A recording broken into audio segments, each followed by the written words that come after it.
কখনোই কোনো বান্দাকে, কোনো পরিচিত অপরিচিত, চেনা জানা যাই হোক না কেন, কোনো মানুষকে কখনো কথা দিয়ে আঘাত করবেন না যে কথাটা তার কাছে অপমান হিসাবে লাগবে, অন্তর ভেঙে যাবে।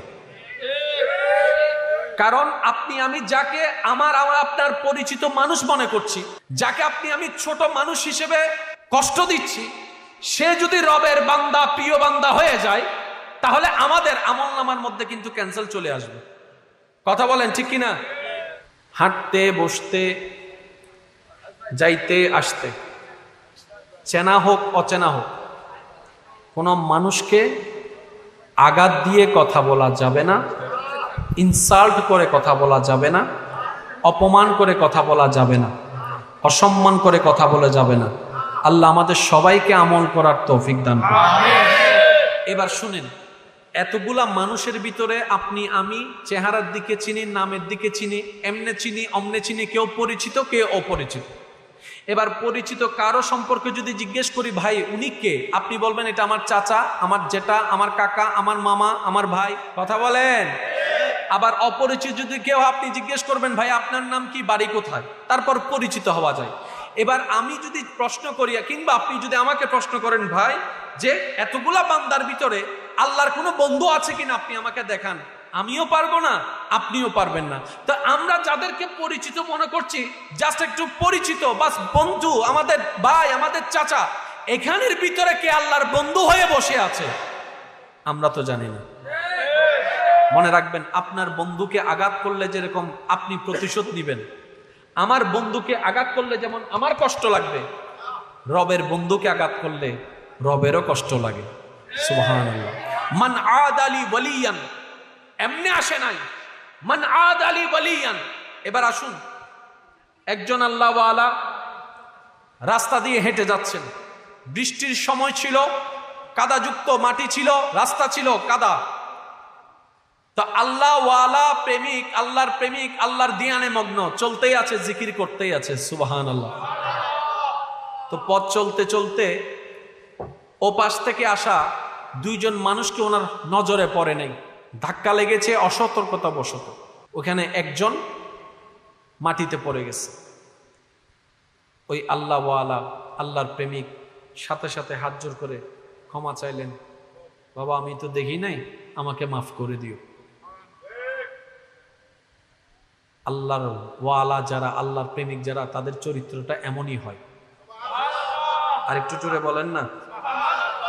এটা আমার আপনার আমাদের কথা নয়, সূরা ফুরকান আয়াত নম্বর 63। আল্লাহর বান্দা কেমন হয় আল্লাহ নিজে বলছেন। সুবহানাল্লাহ। সূরা ফুরকান আয়াত নম্বর 63, ওয়া ইবাদুর রহমান আল্লাযীনা ইয়ামশুনা আলাল আরদি হাওনান।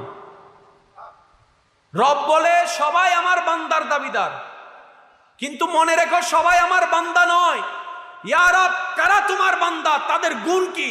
রব বলে তাদের অনেকগুলা গুণ আছে, তার মধ্যে একটা গুণ হচ্ছে তারা পৃথিবীতে হাজার নিয়ামত, হাজার রহমত পাওয়ার পরও অহংকার করে চলে না, নম্রতার সাথে চলে, ভদ্রতার সাথে চলে, বিনয়ী হয়ে চলে, ছোট হয়ে চলে, নিজেকে গোপন করে চলে। বলেন না সুবহানাল্লাহ। সূরা ফুরকানের 63 নম্বর আয়াতে আল্লাহ পাক রব্বুল আলামিন ওই আল্লাহর বান্দাদের পরিচয় দিতে গিয়ে লাস্ট একটা কথা বলেন, তাদের যখন কোন একটা মূর্খের সাথে ঝগড়া হয়, তর্ক হয়, আপনি আমি যেটা তর্ক করি জিতার জন্য, ওনারা সেটা করে না। ওনারা কি বলে? ক্বালু সালামান, ভাই তোমার উপর সালাম, আমি আর কথা বলবো না। মূর্খের সাথে তারা তর্ক করে না। এবার সে আল্লাহ ওয়ালা ব্যক্তি সাথে সাথে ক্ষমা চেয়ে নিলেন, ভাই আমাকে মাফ করে দাও। এবার দুইজন থেকে একজন চিৎকার করে উঠল, কারণ যার গায়ে আঘাত লেগেছে সেটা তার বন্ধু ছিল, তার প্রিয় মানুষ ছিল। তুমি আমার প্রিয় মানুষের গায়ে এভাবে আঘাত দিলা, তার শরীর কাপড় নষ্ট করে দিলা কাদাযুক্ত মাটি দিয়ে, যা তা ওনাকে অপমান করছে। উনি চুপ করে সহ্য করে মাফ করে দিয়েছেন। সুবহানাল্লাহ। এবার কিছু দূর পথ যেতে না যেতে আরেকজন আল্লাহর বান্দা ওনার এই অবস্থা দেখে বৃদ্ধ বয়সের প্রতি সম্মান করে ওনাকে মেহমানদারি করতে লাগলেন, দুধ খাওয়াতে লাগলেন, শরবত খাওয়াতে লাগলেন। এবার সে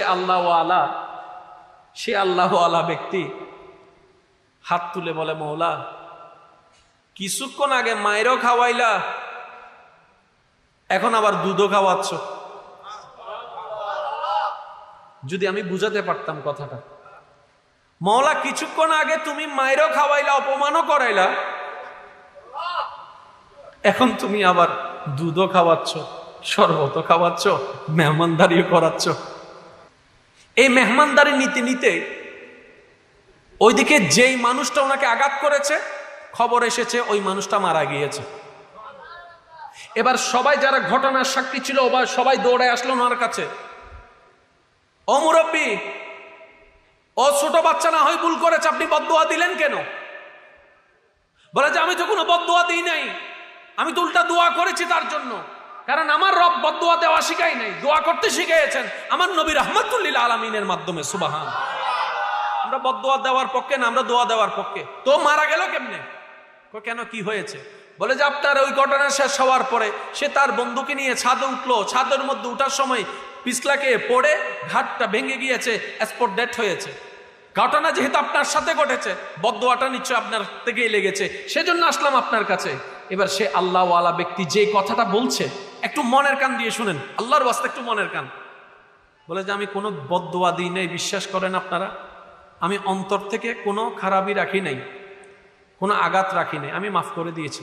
বলে যে তাহলে এই ঘটনা ঘটলো কিভাবে? বলে যে তার প্রিয়, তার বন্ধুর গায়ে আঘাত লাগার কারণে যদি তার গায়ে লাগে, আমার ভুলটা তার বন্ধুকে আঘাত দেওয়ার কারণে যদি তার মেজাজ গরম হয়, তার অন্তরে আঘাত লাগে, সে যদি আমাকে উল্টা আঘাত করে প্রতিশোধ নেয়, আমি তো বেওয়ারিশ নই, আমারও তো একজন আছে। আমি তো বেওয়ারিশ নই, আমারও তো একজন আছে। আমি না মাফ করেছি, আমার মাহবুব তো মাফ করে নাই, আমার আল্লাহ তো মাফ করে নাই, আমি মাফ করেছি। তার বন্ধুর প্রতিশোধ সে যেমন নিয়েছে, আমাকে আঘাত করার প্রতিশোধ আমার বন্ধু নিয়েছে। সেজন্য রাস্তাঘাটে কোনো পাগল দেখলে আল্লাহর ওয়াস্তে ঠাট্টা মশকারি করতে যাবেন না, কারণ কার ভিতরে রবের রহমত বসে আছে বলা যায় না। সেজন্য নিয়ামত পাওয়ার সবচেয়ে একটা সহজ পদ্ধতি কি জানেন? সবসময় নিজেকে ছোট ভাববেন, অন্যকে বড় দেখাবেন। সুবহানাল্লাহ। আর একটু জোরে বলা যাবে? নিজেকে সবসময় ছোট ভাববেন, অন্যকে বড় দেখাবেন, অন্যকে বড় বলবেন, অন্যের প্রশংসা করবেন, অন্যের দোষ গোপন করবেন, নিজের জবানকে হেফাজত রাখার চেষ্টা করবেন, যতটুক সম্ভব চুপ থাকার চেষ্টা করবেন। মনে রাখবেন এই দুনিয়া একদিন ফানি হয়ে যাবে, কিচ্ছুই থাকবে না। দুনিয়া वालों, ये दुनिया तो 2 दिन की है, गुजर जाएगा दिन, गुजर जाएगा रात। কিচ্ছুই থাকবে না কোনো সময়, কিচ্ছু থাকবে না, একটি সময় সব শেষ হয়ে যাবে। আমরা যদি রবের প্রিয় হয়ে কবরে যেতে চাই, ঈমানের পাশাপাশি আমাদেরকে যে জায়গায় সবচেয়ে বেশি ফোকাস দিতে হবে সেটা হচ্ছে আমাদের চরিত্রের দিকে। আমাদের উঠা বসা, পরিবার, ভিতরে বাহিরে আমরা যেন আমাদের সন্তানদের জন্য অন্তত একটা রোল মডেল হতে পারি। আমরা স্বামীরা যেন বউদের জন্য রোল মডেল হতে পারি। আল্লাহ আমাদের সবাইকে বুঝার আমল করার তৌফিক দান করুক, আমিন। আজকে যারা এই মেহফিলে উপস্থিত হয়েছেন, আল্লাহ পাক সকলের এই হাজিরাকে কবুল আর মঞ্জুর করুক, আমিন। মসজিদ আছে এখানে? জুমার আজান কয়টায় দেওয়া হয়? 12টায়, 12:15। এই মসজিদে, আশেপাশে মসজিদে কোনোটাই 12:15, কোনোটায় 12:20, কিংবা কোনোটায় 12:25। বাস, বেশিরভাগ সময় আমরা মসজিদে যাই লাস্ট টাইমে। আল্লাহর ওয়াস্তে এই কাজটা করবেন না। 10:30, 11টা থেকে প্রস্তুতি নিয়ে নেবেন, কারণ জুমার দিন মুসলিম জাহানের জন্য ঈদের দিন। ঈদের দিন একটু তাড়াতাড়ি না উঠলে, তাড়াতাড়ি গোসল না করলে ঈদের মতো লাগে না। ঈদের মজাটা কেমন লাগে? ওই যে সকাল সকাল ভোরে ভোরে নামাজের জন্য গোসল করতে, তখনই তো মজাটা লাগা শুরু হয়। আর শীতকালে যখন গোসল করতে নামছে তখন তিনজন দাঁড়াই আছে, পিছনে একজনে কয় তুই নাম, ইতে কয় তুই নাম, ইতে কয় তুই নাম, শেষ পর্যন্ত একজনে কয় পিছন থেকে ধাক্কা মারছে। ছোটবেলার ঈদের মজা আর কি, কথা বলেন ঠিক কিনা? তো সেজন্য সবসময় চেষ্টা করবেন আগে ভাগেই যাওয়ার জন্য। মনে রাখবেন যখন আজান দেওয়া হয়, আল্লাহু আকবার, আরেকটু জোরে বলেন আল্লাহু আকবার। যখন মসজিদের মিনার থেকে আজান দেওয়া হয়,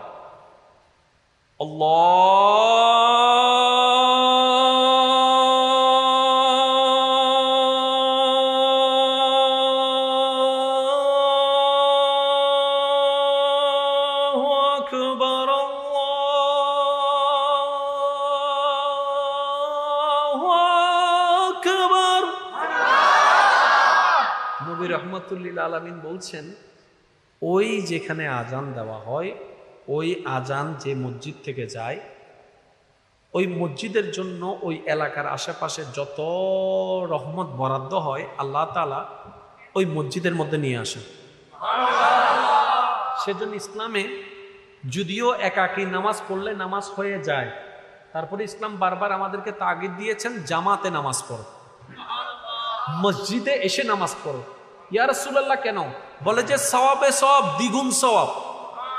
তুমি যে হেঁটে আসবা হাঁটার সওয়াব, তুমি যে ডুববা ডুকার সওয়াব, তুমি যে মসজিদ দেখবা মসজিদের সওয়াব, তুমি যে দোয়া পড়বা দোয়ার সওয়াব, তুমি যে মসজিদে বসবা ইতিকাফের সওয়াব, তোমার প্রত্যেকটা জায়গায় সওয়াব আর সওয়াব। এমনকি নামাজ শেষ করে যখন তুমি আপন গন্তব্যের দিকে যাবা, প্রত্যেকটা কদমে কদমে রব্বুল আলামিন তোমার আমলনামায় সওয়াব লিখে দিবে। এই যে তুমি আসলা কার ঘরে? আল্লাহর ঘরে। তা আল্লাহর ঘরে আসবে রহমত পাবে না, তা তো হতে পারে না। আল্লাহর ঘরে আসবে নিয়ামত পাবে না, তা তো হতে পারে না। রাসূল পাক সাল্লাল্লাহু আলাইহি ওয়াসাল্লাম বলছেন, ওই মসজিদে আল্লাহর রহমত বর্ষণ হয়, যারা মসজিদে গিয়ে নামাজ পড়ে ওই বর্ষণের রহমত তাদের আমলনামায় যোগ হয়ে যায়। বলেন সুবহানাল্লাহ। তো মসজিদে গিয়ে নামাজ পড়ার চেষ্টা করব ইনশাআল্লাহ। জোরে বলেন না ইনশাআল্লাহ। ইনশাআল্লাহ। আল্লাহ আমাদের সবাইকে আমল করার তৌফিক দান করুন। আল্লাহর প্রিয় বান্দাদের লিস্টির ভিতরে সবারই জানা আছে, নবী একটা দল, রসুল একটা দল, সাহাবা একটা দল, আহলে বাইত একটা দল, আউলিয়ে কেরাম আর একটা দল। সুবহানাল্লাহ। তো নবী রসুল আসা বন্ধ হয়েছে, আর আসার কোনো সুযোগ নেই। তো যেহেতু নবী রসুল আসার পথ বন্ধ হয়েছে, আমাদের নবী রাহমাতুল লিল আলামিন খাতামুন নবীনের মাধ্যমে নবুয়তের রাস্তা বন্ধ করে দিয়েছেন আল্লাহ। অটোমেটিক সাহাবা আসা, সাহাবা হওয়ার রাস্তাও বন্ধ হয়েছে। কিন্তু মনে রাখবেন, কিয়ামত পর্যন্ত আল্লাহর প্রিয় বান্দাদের সে 5টি র্যাঙ্কের ভিতরে একটি রঙ কিয়ামত পর্যন্ত খোলা থাকবে, যেটা চাইলে আল্লাহ কবুল করলে হওয়া যায়, সেটা হচ্ছে আউলিয়ায়ে কেরাম। সুবহানাল্লাহ। এখানের ভিতর আপনারা আমরা যারা আছি, যে কেউ চাইলে রব কবুল করলে যে কেউ ওলি হওয়ার সুযোগ এখনো আছে। ওলি মানে আল্লাহর বন্ধু।